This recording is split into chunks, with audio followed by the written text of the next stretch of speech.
Hey, what's up, everybody? Jeff here again. Welcome back to the Firearms and Fitness channel. Today, here to do another overview and product review. This time, it's going to be a Nikon M223 AR15 scope or optic.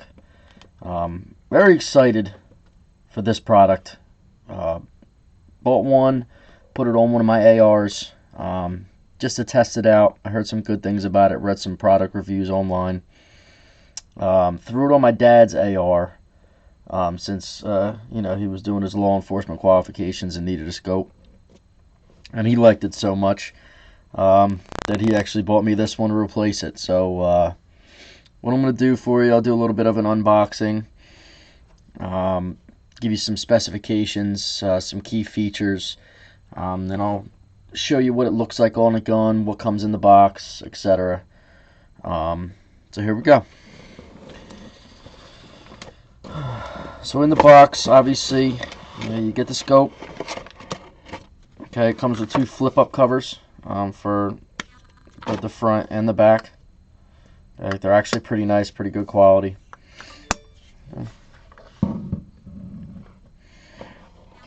You also get a case and a cleaning swab. And then you also get a piece, say you're directly looking inside of the sun, or you have a little bit of glare. All you have to do is screw this piece onto the end, and it's an anti-glare or anti-deflective mechanism that you screw onto the end, so it helps with the glare from any light or sunlight that you may have inside of your scope. Okay.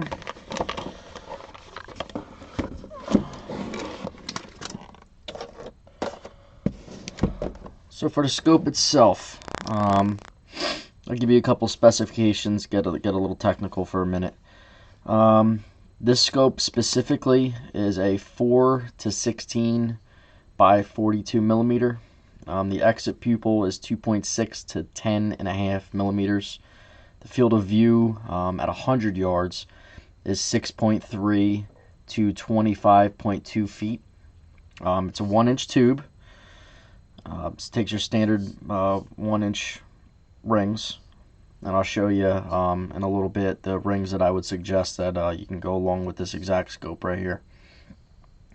The eye relief is 3.7 to 4 inches. The objective outside diameter is 49.3 millimeters. The eyepiece diameter is, I believe, 42 millimeters.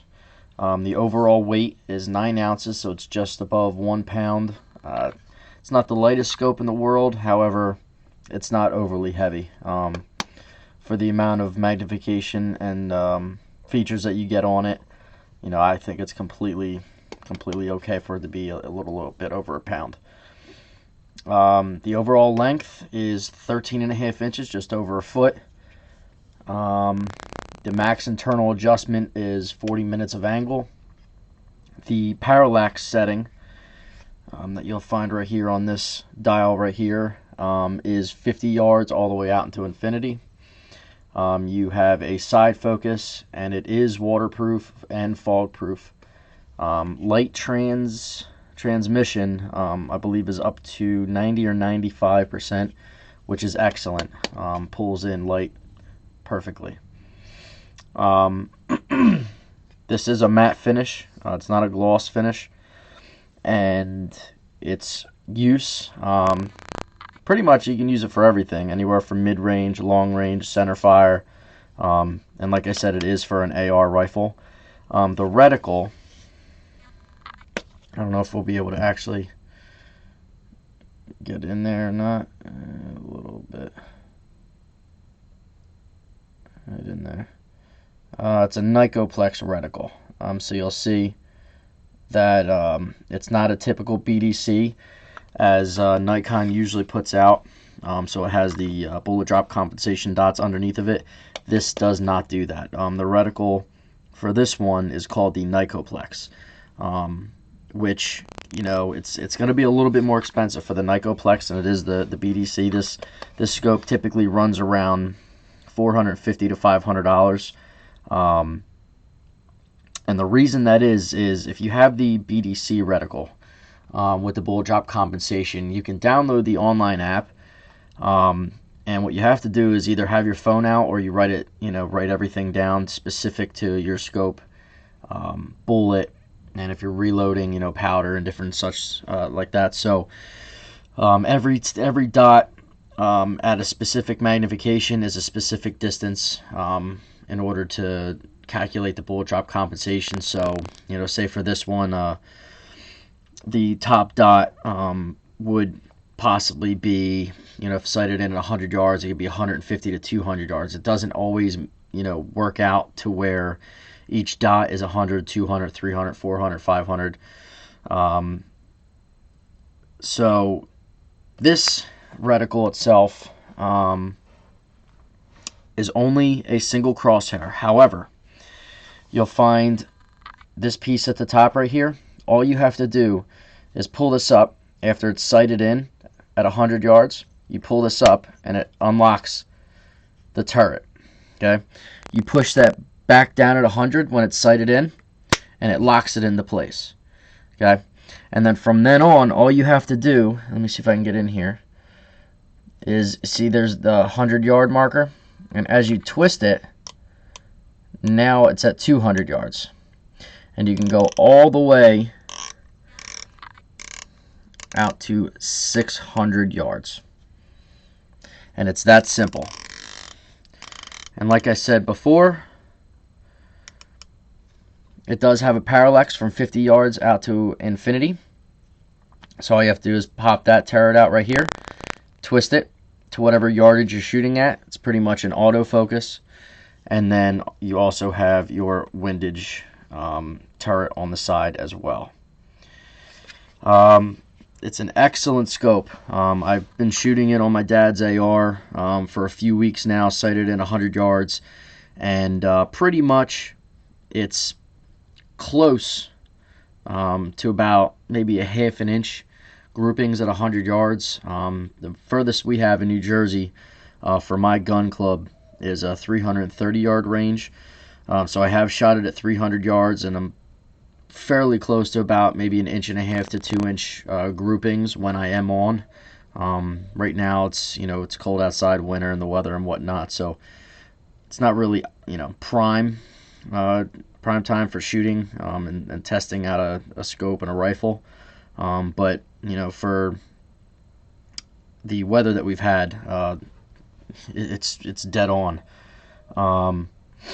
So the key features, you know, obviously it's for a 223 5.56. This scope, the turret is actually made for a 55 grain polymer tipped bullet. And like I said, it allows you to dial in your elevation anywhere from 100 to 600 yards. And that's all in one or less than one evolution of this compensation turret for your elevation. You could stay in the middle of your Nikoplex crosshair at virtually any shooting distance, and it's, you know, one quick turn of this simple turret. It has iBox technology, which means every model of this, which it comes in a few different models, 4 to 16, I believe it's 3 to 9, and there's one that's even longer. It's a 4x zoom range, and it's 4 inches of constant non-critical eye relief. So like I said, 3.2 out to 4 inches of eye relief. The ocular lens is pretty big, so delivers an exceptionally bright, high-resolution sight picture. I can't wait to get this on mine when it comes in. I'm super excited. So what I'll do is I'll show you what it looks like on my gun. Put this to the side. So here's my father's AR right here. So like I said, it's a little long. However, it does have a very, very, very good look to it. Raise these up.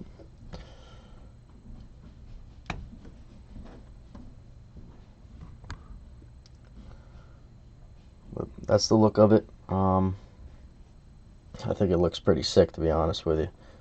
It's only 13.5 inches, so it's not too long.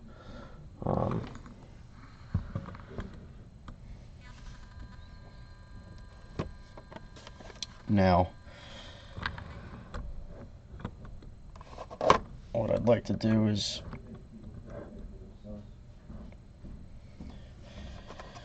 give you an explanation of the rings that I would use. These are the M223 XR 1-inch rings, actually made for it. These rings use a 1-piece base, which I like rather than a 2-piece. Allows you to just throw it in there, you don't have to move anything. And I would also suggest Nikon makes these rings in either a 0 MOA, which is just a flat, or a 20 MOA slope. When you're shooting long distances, I would suggest using a 20 MOA slope. Kind of helps out with the longer distances with the reticle and getting the right angle in the shots. But there it is, the Nikon M223 4-16 AR15 scope. So if you have any questions, concerns, feel free to throw any comments or questions or message me. Please, if you could, hit the bottom of the screen, like the video, and follow my page. Thank you very much, and I look forward to doing some more videos for you.